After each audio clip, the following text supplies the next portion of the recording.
After Hours. We want to thank our volunteers who are always in the chat room helping us to monitor that. Mud Monster, Rumble Strip, and John Wills. Great having you guys with us again. Remember, we'll post the video of this show shortly after this show. You can subscribe to the podcast version. It's at the iTunes store. Just go to the iTunes store, search for Autoline After Hours. It's free, and we'll have it up there tomorrow afternoon. Don't forget, you can also get this show and others on your smartphone or BlackBerry. You do it via Stitcher. Just go to our website, click on the Stitcher logo, and it'll walk you through the paces of how to get it to your phone. And we're going to get started here in just a few minutes. About 2 minutes. I should say hi to D. Randy Riggs, who runs Vintage Motorsport. He was listening to our podcast, and you know, when we were talking about car magazines, and while he was putting together an issue, because I mentioned it's probably my favorite car magazine publication. Yeah, you did say that. And you saw that as the kind of magazine that can survive print form. Yeah, and you know, readers have pointed out, and it's true, the Brits have car magazines to go, and I don't know how they do it. Because the British read. Yeah. And they buy off the newsstand, no less. Yeah, and to my readers out there, yes, there are many, many good British car magazines. But I think the way the American car magazines have evolved, they've evolved to a place that they're running out of room. Yeah, I think Vintage Motorsport's really good. Yeah, like you were saying, you know, very specific niche. Yeah. And you know, Motor Trend's got that Motor Trend Classic, which I think is, you know, I think that's the way to go. Yeah, because, I mean... Because you literally can't keep up with everything that happens. I mean, because it's 24/7. There's no news anymore. And the news is in nanoseconds. So you're always covering, you know, Auto Weeks every other week. Yeah. But still, it doesn't matter anymore. So pick a niche and go. 15 seconds. 10, 9, 8, 7, 6, 5, 4, 3, 2, 1. Autoline After Hours is brought to you by Bridgestone, passion for excellence, and by Chevrolet, the all-new Chevrolet Cruze.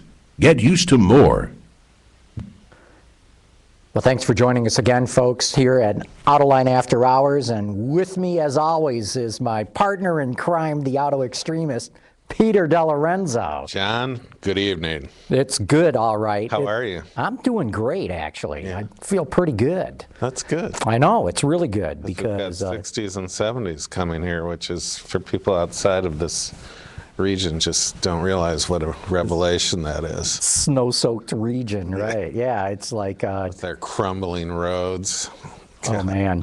They're only going to get worse. I know. Wait till the thaw really hits, man. It's going to be like driving in mush out there. Yeah, yeah. And also joining us tonight is Bob Casey, the transportation curator at the Henry Ford Museum. Great having you here, too, Bob. I'm delighted to be here. And we got a lot to talk to you later in the show, but some of the things I wanted to get some of Peter's feedback on what he's thinking is, what is going on with Saab? I mean, they closed down their assembly lines. They assured everybody, oh, it's no big deal. It was just a hiccup. And now they're completely shut down because they're not paying their suppliers. Yeah, millions upon millions, and that figure isn't public yet. But the suppliers don't get paid. It could be the final Saab story. You know? It could be, although... I mean, we both like the new 9.5. Looks great. And the 9.4X, you know, at least in pictures, looks good. I haven't seen it, you know, which to is drive it. The SRX Cadillac underneath, right? Still. Exactly, right. But yeah, I want them to survive, but when you owe, you know, millions upon millions to suppliers, I don't know. Well, you know, what the analysts are saying is all he needs is like a couple of big sugar daddies to step forward, dump a bunch of money into the company, get stock in return. There's this Russian billionaire, Vladimir Antonov, who's willing to buy, what, just shy of a third of the company. But Why, though? yeah, why is a It's good an question. ego purchase, right? Probably, you know, for him, a couple of $100 million is probably nothing. Yeah. It's like us buying a pack of gum. But, you know, the real problem is their sales are nowhere near where they need to be in the U.S. market. And we should talk about March sales because there's some interesting stuff in there. Sales for Saab in the U.S. market last month were up 500%, which is real impressive. But from nothing, though. From nothing, right. I think they'd sold 800 cars. And, you know, by my figuring, they got to be doing about like 2,500 cars just to, you know, pretend like they're in the game right now. A month. A month. That's, Yeah. I'm talking a month, exactly. They need to get to like 30,000 units as fast as they can just in the American market. You know, Victor Muller, who runs the company, is saying they ought to be able to get to 80,000 globally this year. But Oh, boy. if you're not making cars, you're not going to sell that kind of number. No, no. And speaking of March sales, though, it was a pretty strong month. Yeah, it was surprisingly strong.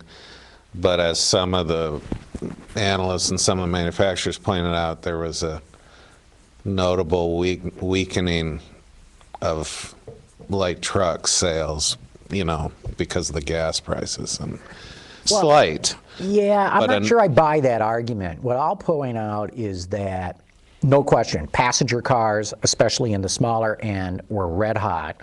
That's what sold. Passenger cars went to 51, 52% of the market. You know, and it's been a while since they were ahead of trucks. But truck sales were up. Well, It's just that they weren't up as much as cars were. Yeah. So they lost market share, but it's not like sales were down. Yeah, so, but there will be a gap, you know. I think there will be a softening. I think we're going to see $5 a gallon for premium in the U.S. This summer. I don't know if we're going to wait that long. Yeah, sure. And the West Coast and Hawaii, you know, they've probably there. seen that they saw it in '08, but, you know, I don't know what's going to happen. You know, what are the consumers really going to do this go around? '08, they freaked. And they just stopped. So they stopped buying. They stopped buying, and they especially stopped buying trucks, which, you know, with everything else going on with the economy at that time, the global economy, that basically was it for Detroit. For two of the three manufacturers. They they couldn't recover. And then, you know, the bankruptcies. You know, this go-around is different. But it'll be interesting because all of the people coming off their leases are going to buy in market in the next 90 days. It's going to be very interesting.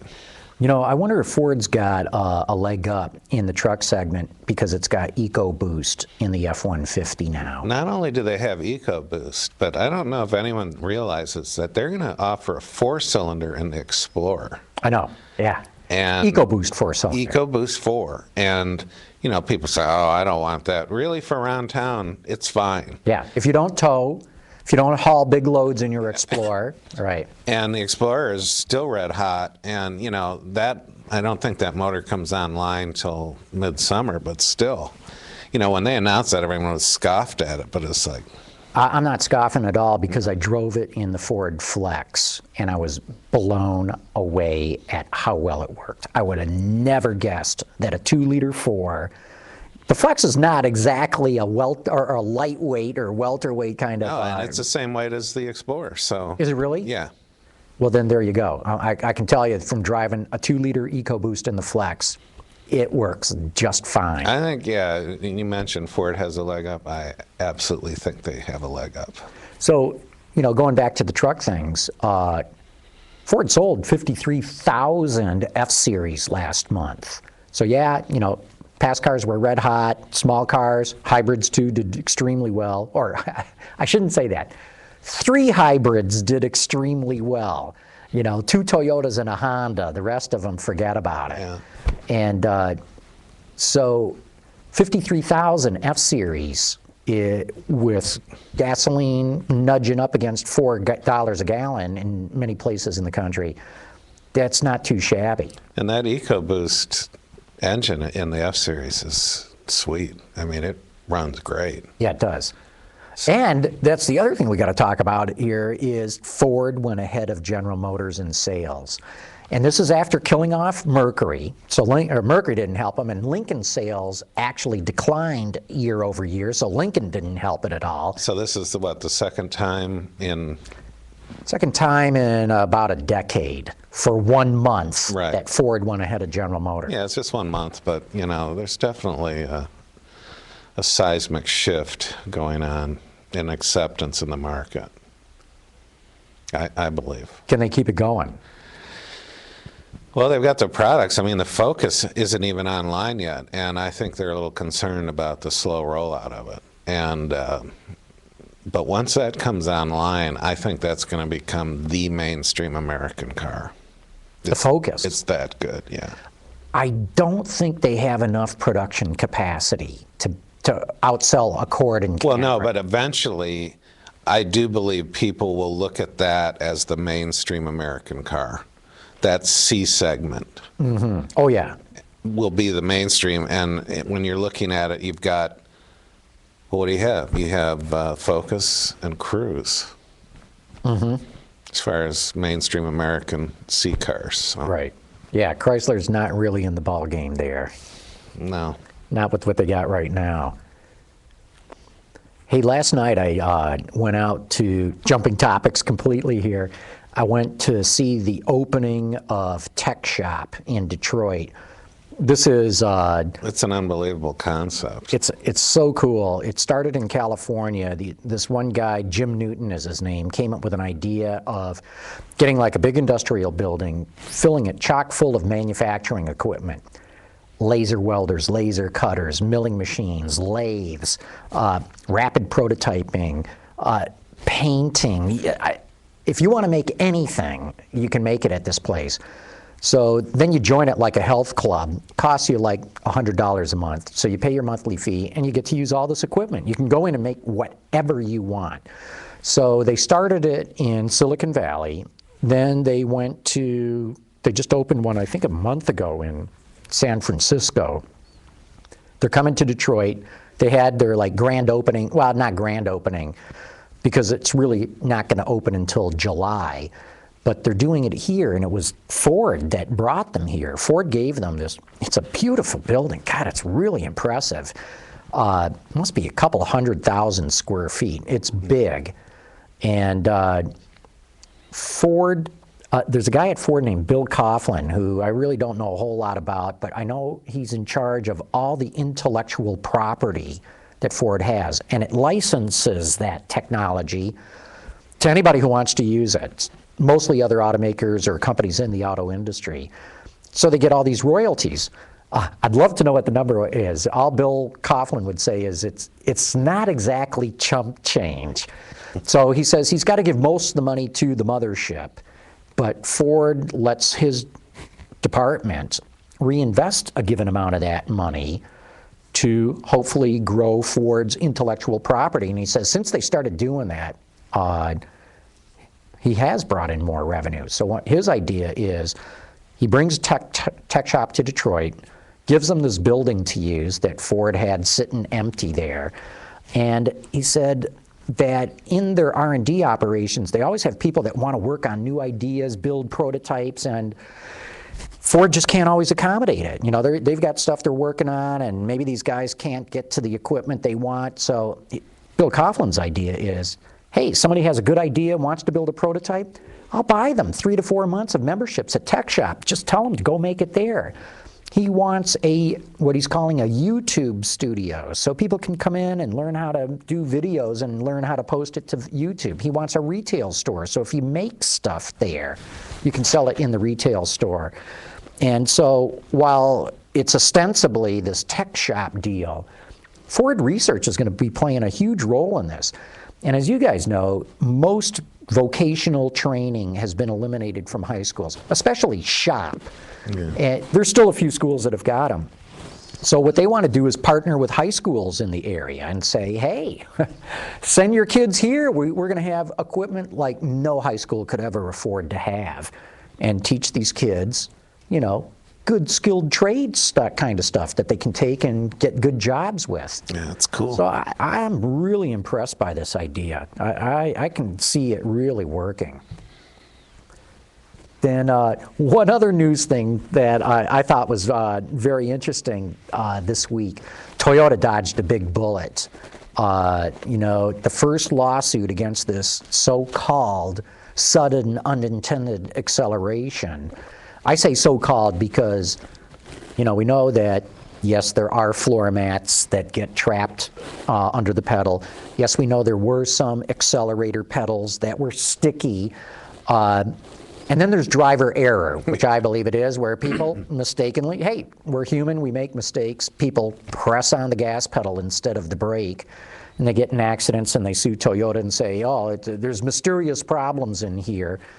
And the first case that went to trial, Toyota won. And I think that's huge. I think it's not just a victory for Toyota, it's a victory for the auto industry. No, absolutely. But there will always be ambulance chasing lawyers who will keep it going as long as they possibly can. But yeah, that was a significant win for them. Right, and you know, to your point, Peter, look, there's going to be many, many, many more lawsuits, and it's not likely that Toyota's going to win them all. But it's good to see that it starts out with juries recognizing that there isn't just some mysterious problem that causes cars to accelerate out of control.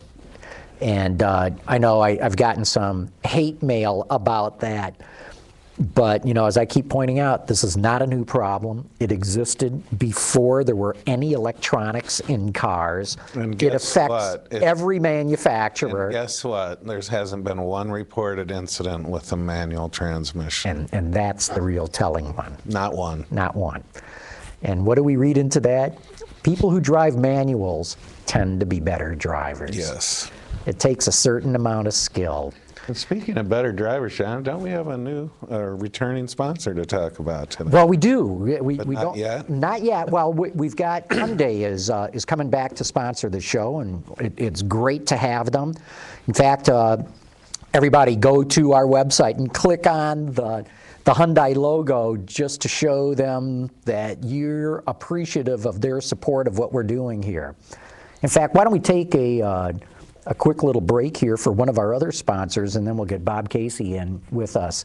But I want to take a moment to talk about the Chevrolet Cruze, which you can check out at chevrolet.com/Cruze. You can get a 6-speed manual in this thing, which I just had a week ago in the Eco version, or 6-speed automatic. Pioneer Premium 9-speaker sound system. More passenger or cargo room than the Civic, Corolla, or Focus. And with the manual, it gets better fuel economy than they do. And you can check it all out at chevrolet.com/Cruze, and that's spelled Cruze. And now let's turn to our other guest here, or our guest in the studio. Our other guest is the dog sleeping on the floor. Yes, But Bob Casey, that's really cool. You got the job of transportation curator. Do I have that right? Did I say that all correctly? Curator of Transportation, yeah. Oh, okay. Yeah. Which means I have the things that roll on the road or fly through the air.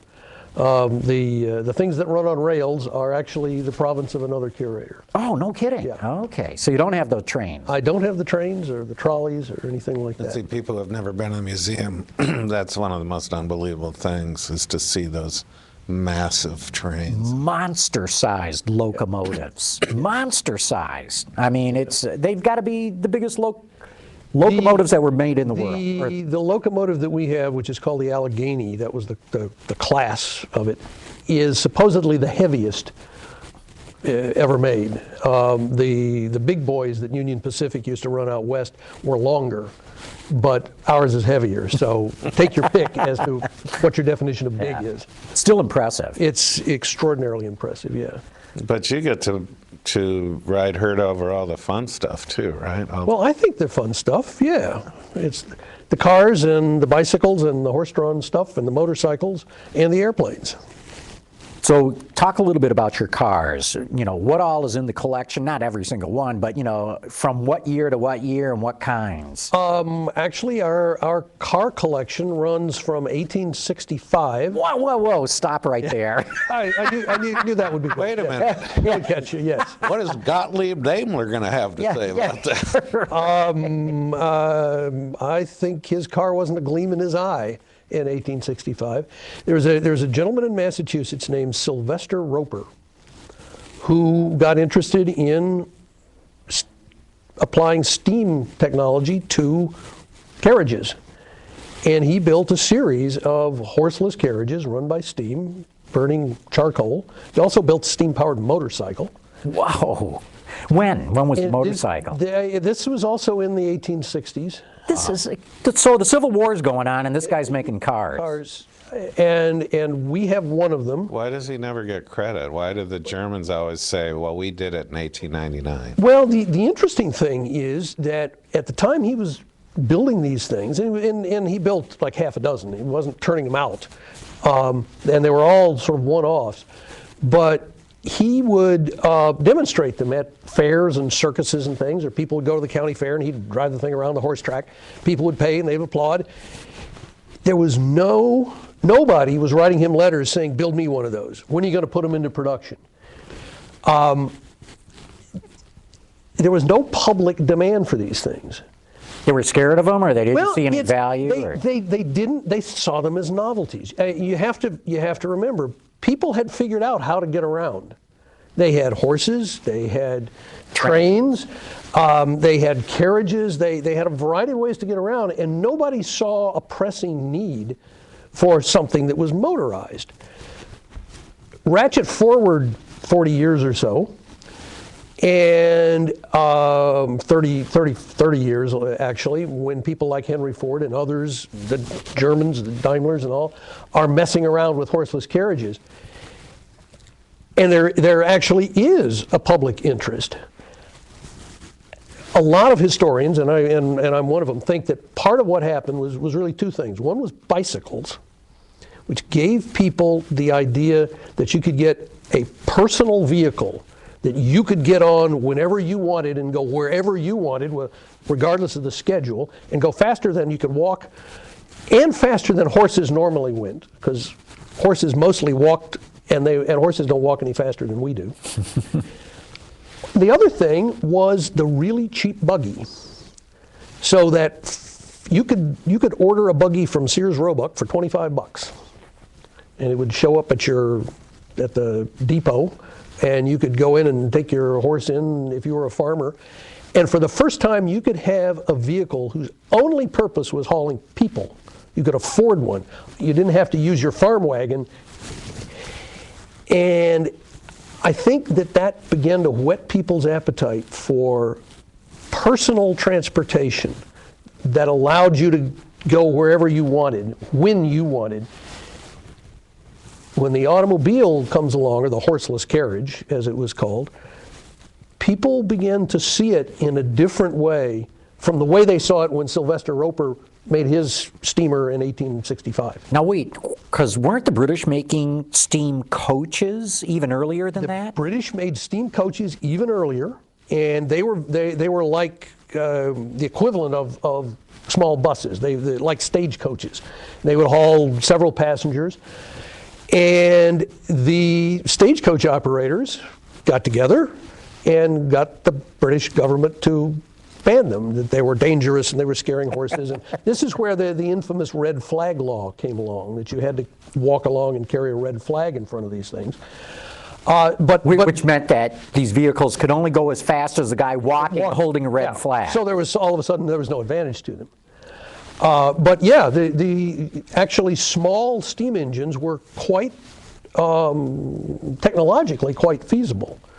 So that's why our earliest car is from 1865. That's mind-blowing. I never knew that. Well, I mean, other highlights, you have some fabulous competition cars. You've got the famous Mercedes competition car. You've got Jim Clark's Lotus We've Ford that won Indy that has just been recently restored.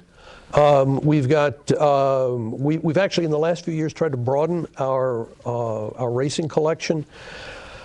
We've added the Goldenrod, the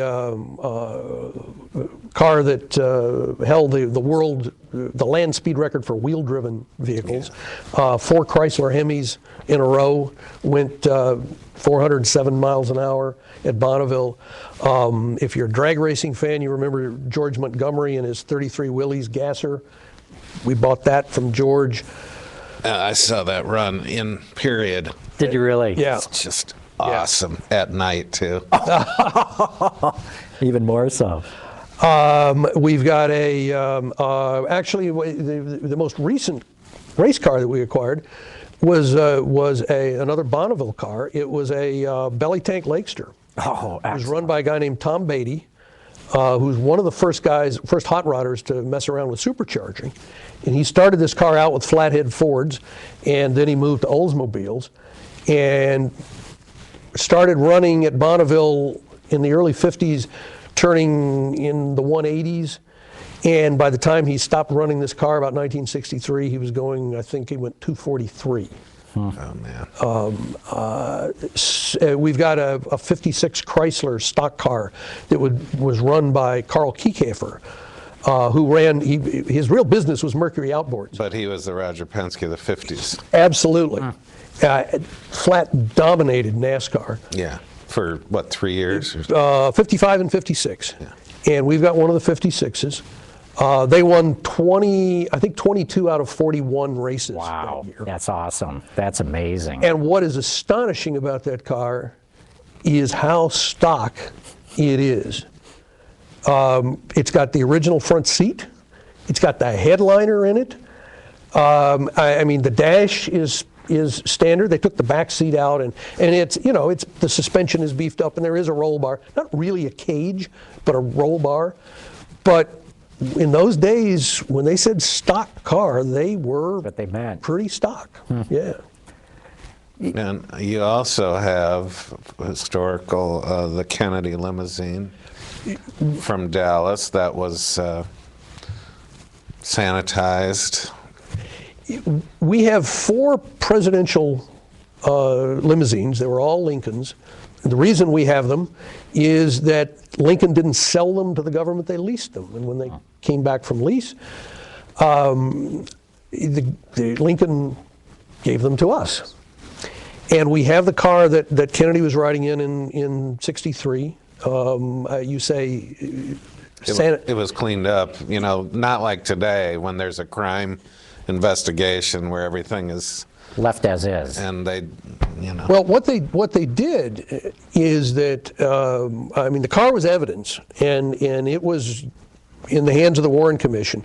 Once it was released, the Secret Service sent it out to get it armor plated because it was not an armored car. There was no bulletproof glass. There was no armor. And there was no permanent roof on the car. There were a variety of roofs that you could put on, but they were all removable. And so they literally tore the car apart, armor plated it, put a permanent roof on it, thick. I mean, the bulletproof glass is, 2 inches thick, and then returned it to service. So Johnson used it, Nixon used it, Ford used it. After the Kennedy assassination, and we also have. Well, wait. Stick with that car a minute, Okay. because the car as it sits in the museum doesn't have that big bubble top on it, does it? What it has on it is a permanent fixed roof. Oh, a steel roof. Yeah, it has a steel roof. So you haven't, quote unquote, restored the car to the way Oh it my was God, during the to assassination. return it back to the way it was with the assassination. I mean, it would be just an enormous Impossible. job. It'd be impossible. Yeah, you'd literally have to cut the roof off and try to put it back. Yeah, We also have the car that Ronald Reagan was getting into, because we just passed this anniversary. Yeah, we did. When he was shot. And CNN did a program on that with Jerry Parr, who was the Secret Service man, who shoved Reagan into the car. And took a bullet himself, didn't And he? he Or was didn't, that one of another his, guy? one of the other guys. Okay. I mean, the guy literally stood up to take the bullet, and he did. But for the first time, I really understood how Reagan got shot, and it was a complete fluke. Parr shoved him into the car. The rear door of the car was a suicide door. And the bullet ricocheted off the car between the gap between the door and the car. Reagan had his arms out to catch himself because he was going to get shoved into the back seat. And while his arms were out, the one place that bullet could have gone and got him, it did. It caught him under the armpit. Wow. And he didn't know it really until Parr kind of figured it out. And that's when they went off to the hospital. So what leads you to collect a car then? When do you go, we need that one? That's an excellent question. We try to have a car collection that is very broadly representative of what is available in the American market over time. So we do have extraordinary vehicles like the presidential cars. We have a Duesenberg. We have some very high-end Lincolns. We also have very cheap cars. We have the kinds of cars that get used up and thrown away. Fords and Chevys and Willys and earlier cars like that. But we're looking for something that is in some way broadly representative of styling trends or engineering trends or marketing trends, or something that is representative of a particular period. And so we have one of the more eclectic collections of museums, where you go some places and you'll think that my God, in the late 20s, everybody drove a Duesenberg. Well, no.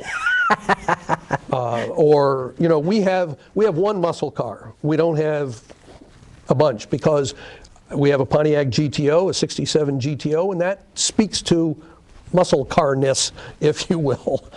We're actually in the process of completely revising our car exhibit, and we are actively collecting some additional cars. Like what? What are you after now? We just acquired and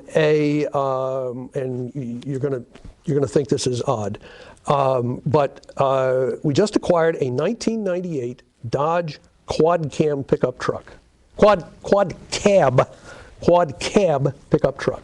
Now, why, you would say? Yes, why? Yeah. I do say. One of the trends of the last 20 years, maybe even 30 years, has been the morphing of the pickup truck into an alternative for the family car. And that quad cab Dodge with a suicide rear door, when you open up it's got 4 doors, it's got a full back seat.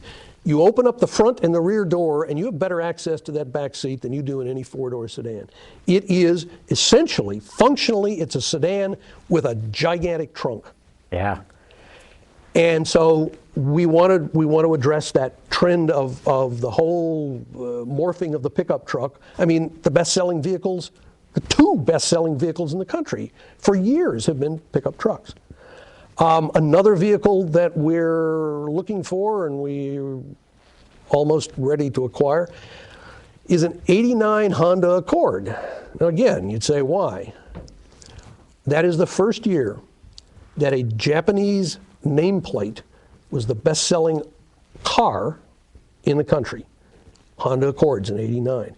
That's a significant milestone, when the American public will make a Japanese nameplate the best-selling passenger car. Now, didn't you have, or don't you have, the first Accord that Honda built in America? And that's on loan. Honda has been very gracious, and we've had it on loan for a long time. But it is, yes, it's the first Accord off the line at Marysville, Ohio. Because I think I was there when Mr. Honda himself gave it to the museum, or loaned it to the museum. Yeah, he did. And he was an admirer of Henry Ford's, and he was delighted to have one of his vehicles in our museum. Yeah. And then you have historical vehicles. For example, the bus that Rosa Parks refused to give up her seat and move to the back in.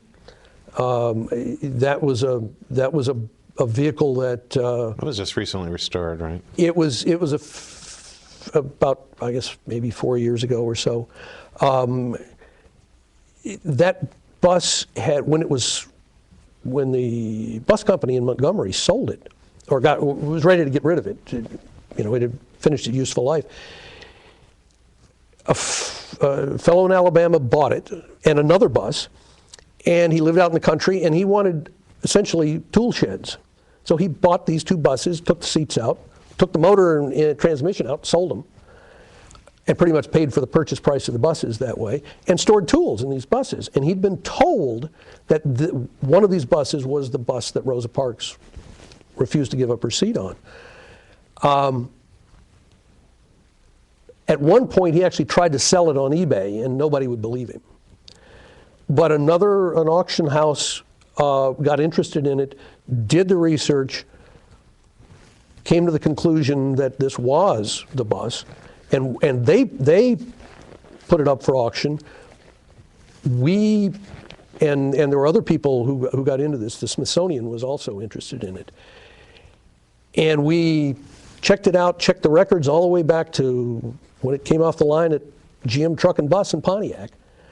It had been sold at Terre Haute, Indiana, and then they sold it to Montgomery, Alabama. The auction house had found a collection of clippings, newspaper clippings that had been done for the bus company. And the guy who kept the clippings had written on a couple of articles about Rosa Parks being arrested, had written the number of the bus and the name of the driver.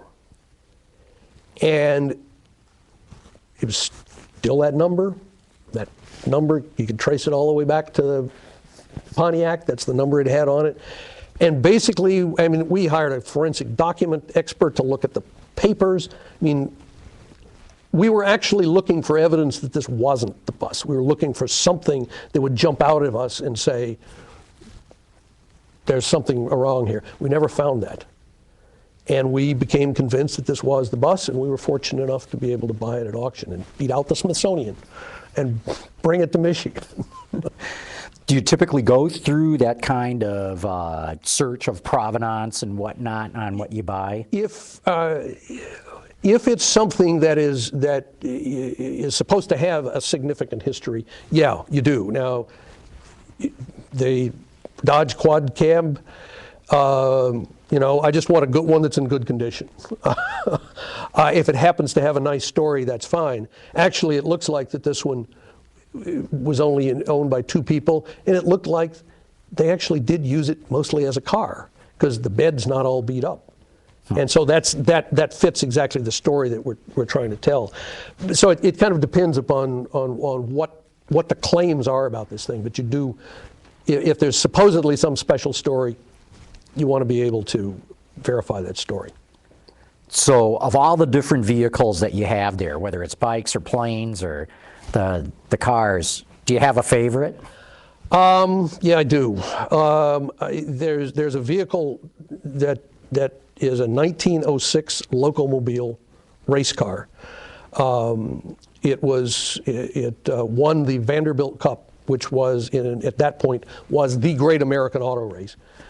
It was held over the open roads of Long Island. It won the Vanderbilt Cup in 1908. And the number on the car, the race number, is 16.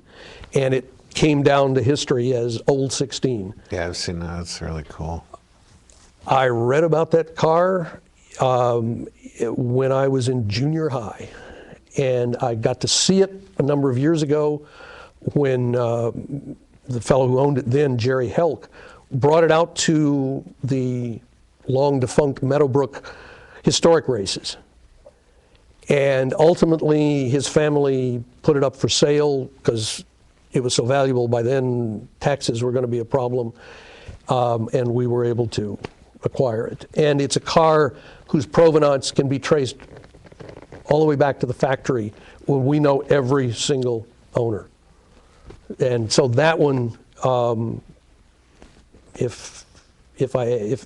love them all, but I have a special affinity for that one. So when you sneak out one night and you steal the car keys, that's the one you're going to steal too, right?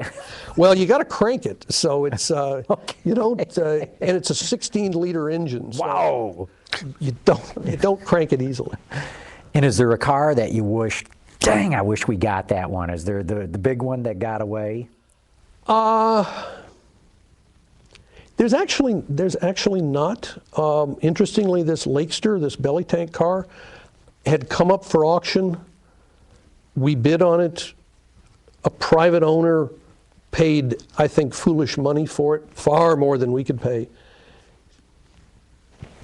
Then came the stock market crash et al., and suddenly this vast collection of cars of his was available at no reserve at an auction house again. And this time the price was far more reasonable, and we were able to get it. So there was a case where we lost one and got it back.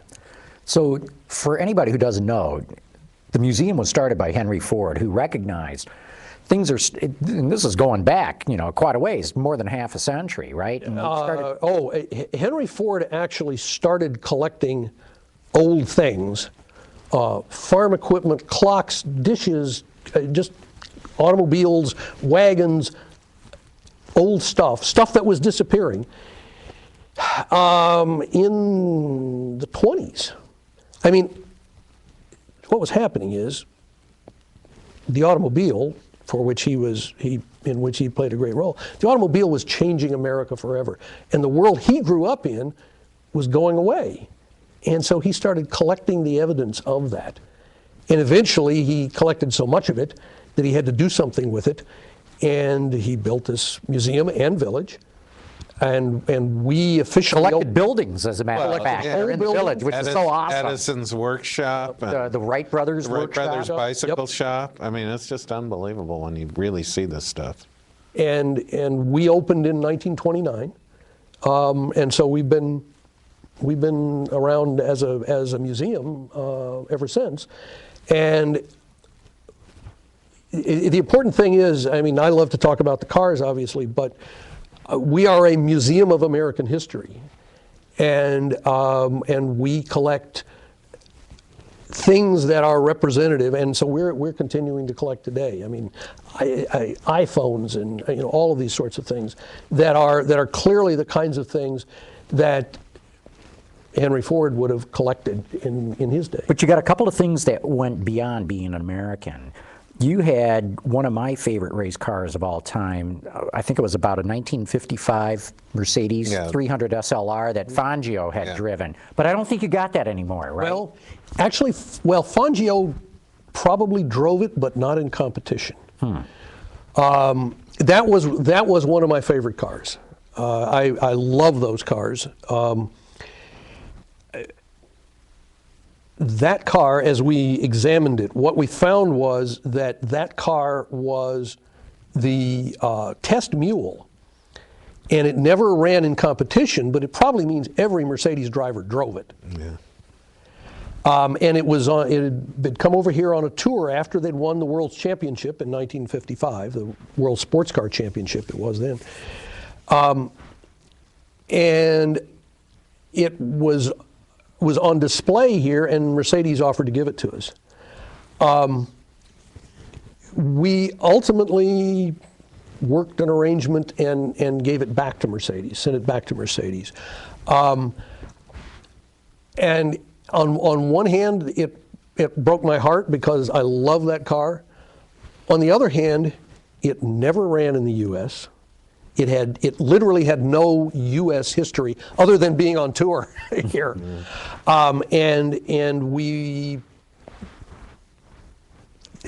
just felt that it was Not appropriate for the collection. Yeah. I will tell you, the night before it left, I went out and sat in it because I knew I was never going to get a chance to do that again. So we do make these decisions where things. If I were a private collector, God, I'd never let it go.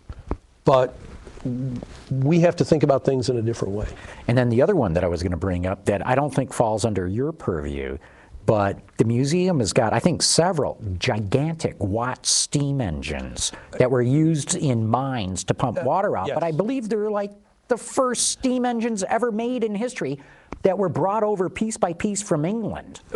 We have the oldest surviving steam engine in the world. Henry Ford loved steam engines, and he literally had agents scour the country, and they found these things, and they're massive. And originally they were pumping water out of mines. That's all they did. And he brought them over, and they are embedded in the foundation of the museum. But we have, I would say, certainly the finest collection of those steam engines in the country, and maybe the world. The Science Museum in London might rival that. But yeah, they're wonderful. So I guess even though it has no connection to America, as long as Henry Ford wanted it, that's okay. Well, and with something like the steam engines, that's the beginnings of the British Industrial Revolution. And it's also the roots of the American Industrial Revolution. So with our cars, for instance, we've got some very early Benzes. We've got an 1894 Benz, Benz Velo, which was an example of the world's first production car. Well, that's very important. So we're not limited to just American things, but they have to have a larger historical significance that whose impact you can trace to the United States.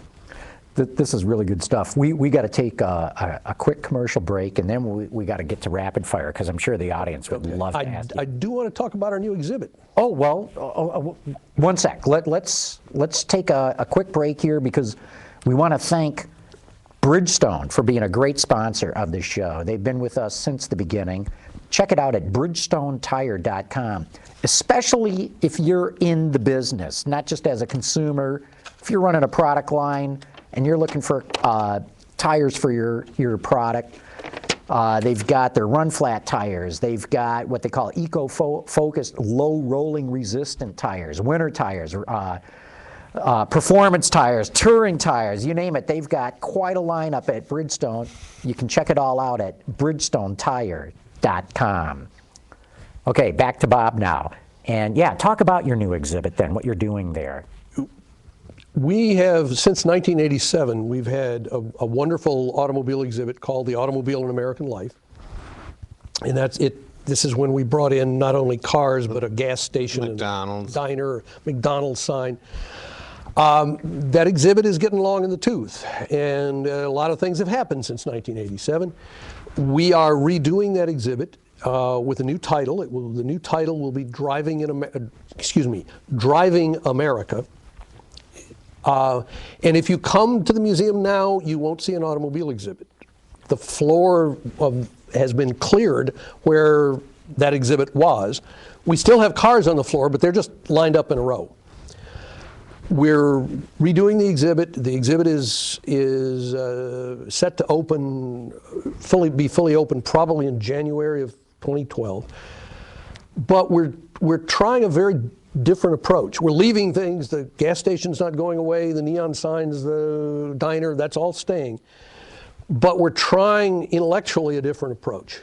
Most car exhibits, and ours was no exception, are really done from the standpoint of the industry and the technology. And what was the industry trying to do? How were they trying to sell cars? What was the technology? We've tried to turn it around and say, let's look at the car from the standpoint of the people who used it. So, for instance, this is when we get into Why didn't anybody clamor to buy Sylvester Roper's car in 1865? Why did they want to buy cars in 1895? Something happened. How did the car move from being, at the turn of the century, all automobiles were called, unless they really were like trucks or the few motor buses that are around, they were called pleasure cars because they were really toys. Somewhere in the 1920s, the word pleasure car dies and they all become passenger cars. That signals a big change in people's attitudes. They're no longer just for recreation. They're necessities. They're a necessity. They're part of our lives. So we're trying to look at every car from the standpoint of the user. What does it say? Why would someone want to buy this car? Or what does it say about someone who buys it? We're looking at the question of safety. Again, there's been a huge change in attitude. For years, 25, 35, 40,000 deaths in cars was kind of accepted as routine. Somewhere in the 60s, that attitude began to change. And you know, Ralph Nader gets the credit, that's only, or the blame, depending on your point of view. That's only part of it. But the public's attitude changed. And that has real consequences. Hardly anybody gets in a car now without putting a seatbelt on. Yet there was a time when the government tried to have that seatbelt interlock. My God, you think the Tea Party got excited. Jeez, there was a revolt over that. There was. In fact, it's the only safety regulation, maybe the only automotive, no, it is the only automotive regulation that Congress stepped in and said, pull it off the books. But most of us, and I think wisely, get in a car today and the first thing we do is buckle a seatbelt. I would much prefer that we do it because we think it's a good thing than because we're told to do it. But think of the change that's taken place if you're a child. We all grew up riding in cars in the front seat, talking to our parents, sleeping in the back seat, hanging over the front seat. A car was a wonderful place to be. If you're a kid today, you're stuck in the back seat, lashed in, and it's a very different experience. That's a great point. That's a great point. Yeah, I never thought of that. So we're trying to look at the car from all these different ways. We've got a number of cars with different power sources. We've got steamers, we've got electrics. We got an electric from 1896, and we got an EV1. We've got a 2002 Toyota Prius. We have a gasoline hybrid from 1916. Oh my gosh. We've got a Chrysler turbine car. And so in one area we examine this whole business of power sources and why. And why aren't we all driving steam cars? And what happened to electric cars anyway? Because they were all over the place before about 1915. There's another area where we look at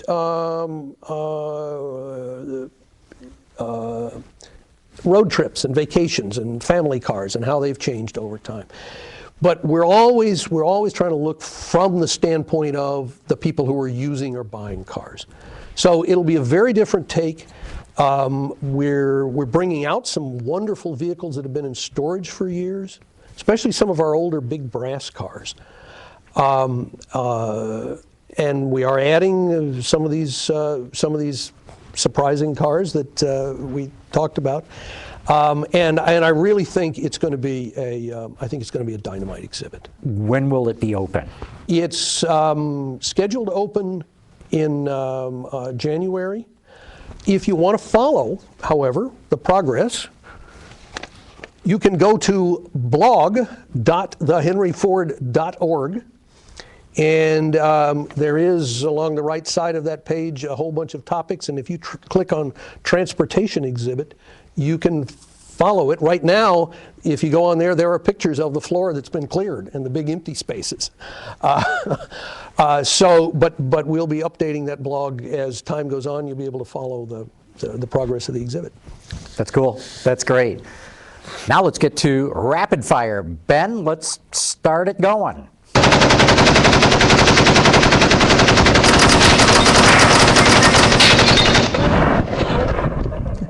Okay, George from Brooklyn says, what modern production car would you preserve for a museum display 50 years from now and deduct 10 points if you say Volt? Oh, Lord.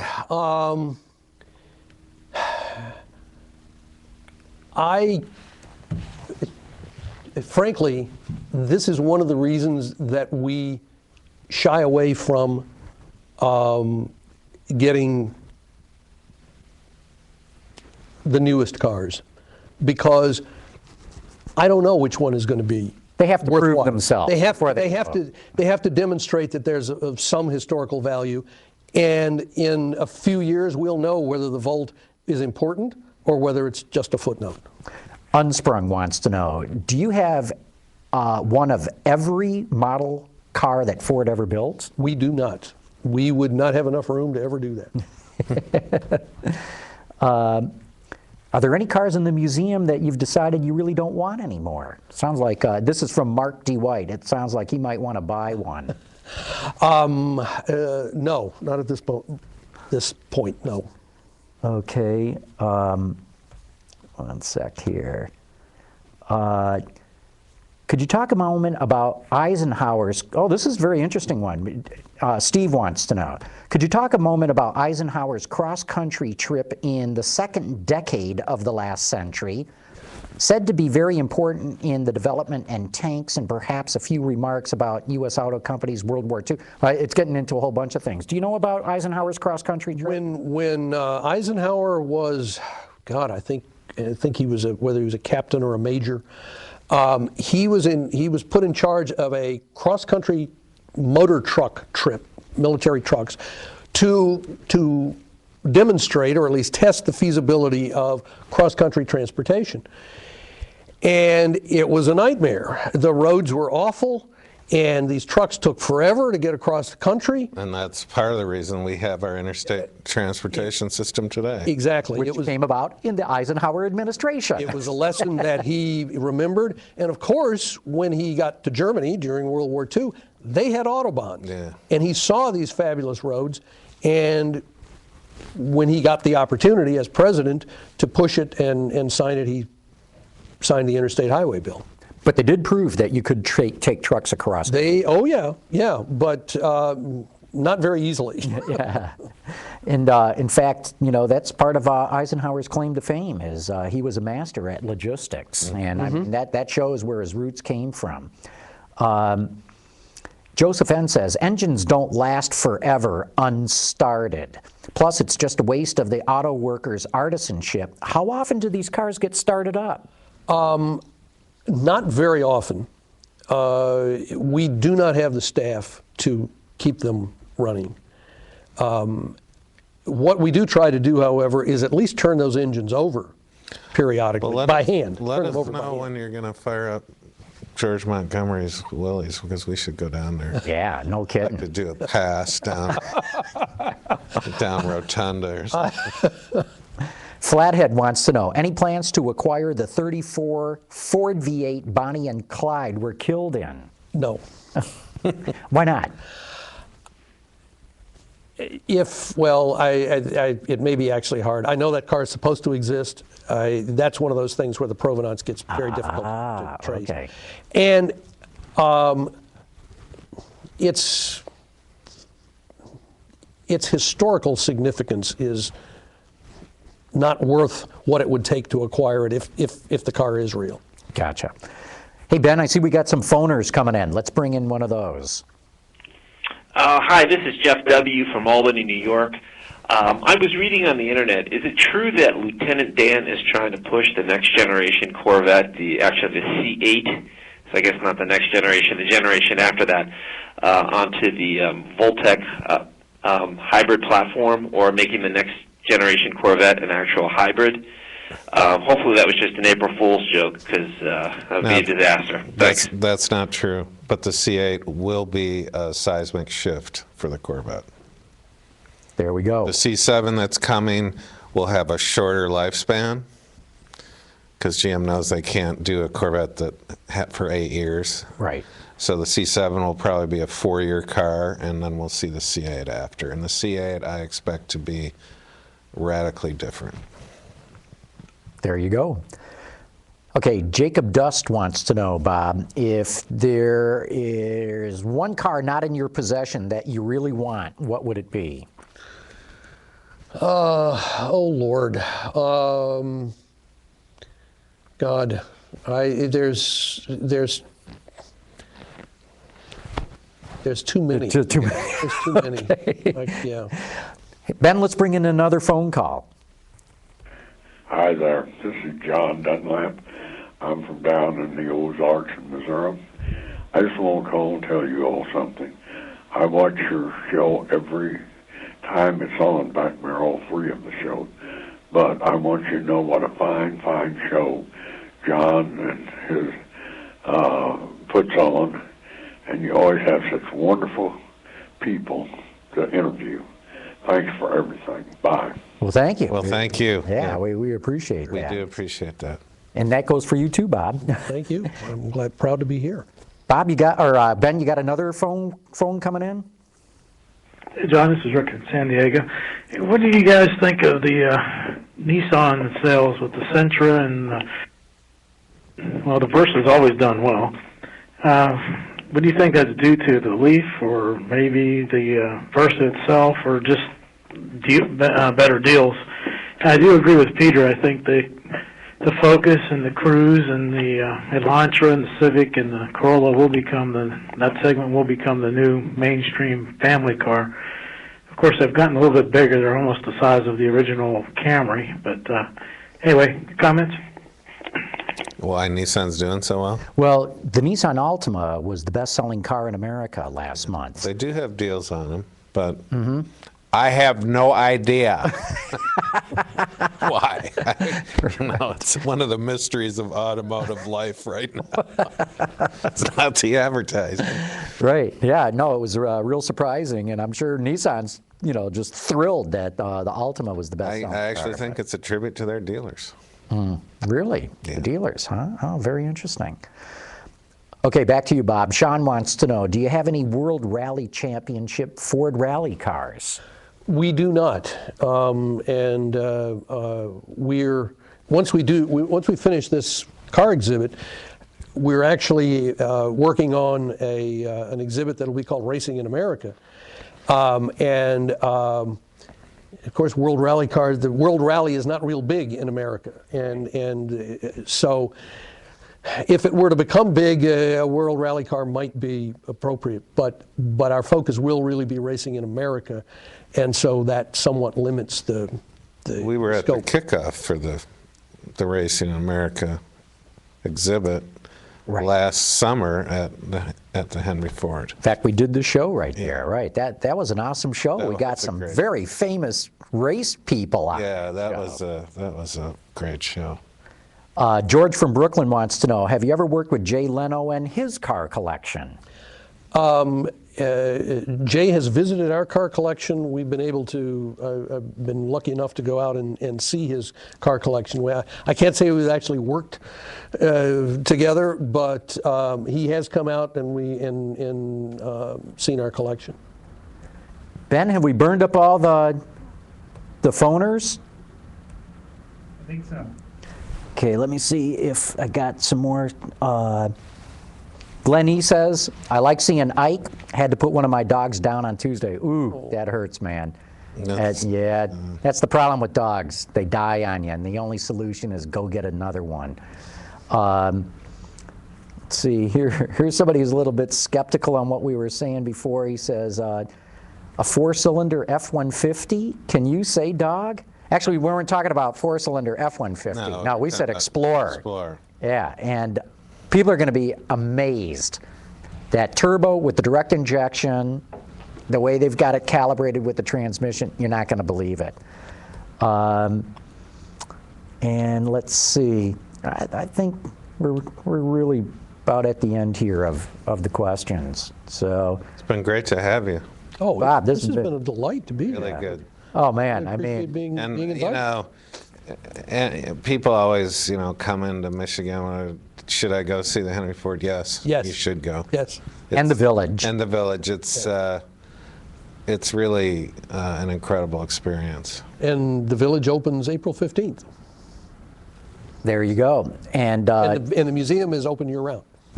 the museum had me in. Would you say that was 2005? 2005. And I don't know why they asked me, but they had me come in, and it was a bunch of other historians too from around the Historians and- country yes. to say, what should we be doing with the museum? And everybody had all these ideas, or you have to change this and you have to change that. And my advice was, yeah, these are great ideas and you should incorporate them, but don't forget, this is a phenomenal museum. One of maybe the best in the world that I have personally ever been to. So don't just throw everything away because you want to have a change. Don't lose the essence of what this place is about. Exactly. And we didn't even talk about the planes. Oh, I know. I mean, the planes are just awesome. We have a great aircraft collection, yes. Now, do you have the original Wright Brothers plane, or does the The Smithsonian? Smithsonian has the original Wright Brothers plane. We've got the original Sikorsky helicopter. I'd like to be the test pilot for that. Oh, man. Oh, man. was Gonna Igor- go up, Clyde? Yeah. I guess. It was Just Igor pull back Sikorsky. on that stick Let's see what and happens. see what happens. It's supposed to go up. Okay. Wow. No, the test pilot was Igor Sikorsky. Yeah, He was the designer, so Yeah. he was But going he to tells his test wife, it out. honey, I'm going to go fly that thing now. Oh, good. How much do we have in our bank account? That's right. Just let me know, will you? Well, Bob Casey, thanks so much for coming on Autoline After Hours. This has been just terrific having you here. And we'll have you back, too. Once you get the new exhibit open, Absolutely, I'd be delighted to come we'll back. come down there and go through it all and have you back on the show. You can broadcast from the exhibit. Hey, we might take you up on that. That would be pretty cool. And we won't be here next week, John. Oh, yeah. 2 weeks from tonight. 2 We will weeks be from back. tonight. We are taking a break next week. Peter, you're going to Long Beach. Yeah, for the Grand Prix. I'm going to Taiwan. I'm going to figure out what the heck is going on there automotive industry-wise. So, yeah, we'll be off next week. And, Peter, great seeing you, though. It's great seeing you, John. And let's not forget. Yeah, that's why I brought the book out. Yeah, right. It's a beautiful thing. Peter's got his book out, Witch Hunt. Let me read it. Essays on the U.S. auto industry and the blithering idiots who almost killed it. So it just came in the mail. I haven't even had a chance to crack it open. But this is going to be my plane ride read on the way to Taiwan. Better bring some backup. All right. So good seeing you, Peter. We'll see you in Great 2 to hear, weeks. John. Yeah, we'll be back in 2 weeks, folks. So we're not talking about... Autoline After Hours is brought to you by Bridgestone, passion for excellence, and by Chevrolet, the all-new Chevrolet Cruze. Get used to more. Yeah, never mind. Oh, okay. So how different is the C8 Corvette going to be? Well, the C7 is a transition car. It'll be zoomy styling, you can bet. It's going to look good. The package is basically the same. It might be slightly lighter, but the envelope is the same. The interior is finely fixed. There will be no excuses. It's fixed. It's beautiful. But the C8, they have an opportunity to do some different things, and I think you will see hybrid Alternative powertrains. Yeah. That's what Mark Royce told us when he was Yeah, in he here. flat out said. Right. Alternative powertrains. You will have several choices, I'm sure, and if you still need that V8 juice, you will pay dearly for it. But they will have alternatives, and it'll be significantly lighter materials, and you know, that's the one that's going to be interesting. And he also talked about a portfolio of Corvettes. Yes. So that you'll have an affordable one. I'm not sure what affordable means. All the way on up the line to what Peter's talking about, wherein if you want... If you want to go for it, I'm sure, you know, if they're working on an Uber Cadillac, which they are, which they will refuse to acknowledge, you can bet that if you want to spend the money, there will be a monster Corvette, a supercar. But, you know, the Corvette idea has always been outstanding performance for the money. And they will try to keep that as the base Corvette will still be a great car, blah, blah, blah, but it'll still be somewhat affordable. But I do believe they will offer a supercar eventually. You know, because there's too much money to be made. Right. Bottom line is, Yeah. if they do a great Corvette for $130,000 that performs with anything out there, and there's no sacrifice in quality or anything else, I mean, you know, they need to do it. They do. And then they need to go take that Corvette and go to Le Mans and go for the overall win. Oh. I'm tired of American manufacturers not playing on the world stage. I agree It totally. pisses me off. I totally, You know. completely agree. Grow a set and go back to Le Mans and win overall. And Ford should do it. And if Ford doesn't do it, I know GM will. No, I completely agree, and but you got to do it right, not like the last Cadillac effort. Yeah, you know, the Cadillac thing was botched, and the people involved acknowledge it. By the time the cars were running well, they pulled the plug on the program. Right. It's too bad. Right. No, it can't be a flash in the pan. If you're going to do it right, you got to make the commitment and go in for the long haul. Yeah. Well, it's been... Well, this is good. Yeah, this is great, Bob. This is fascinating.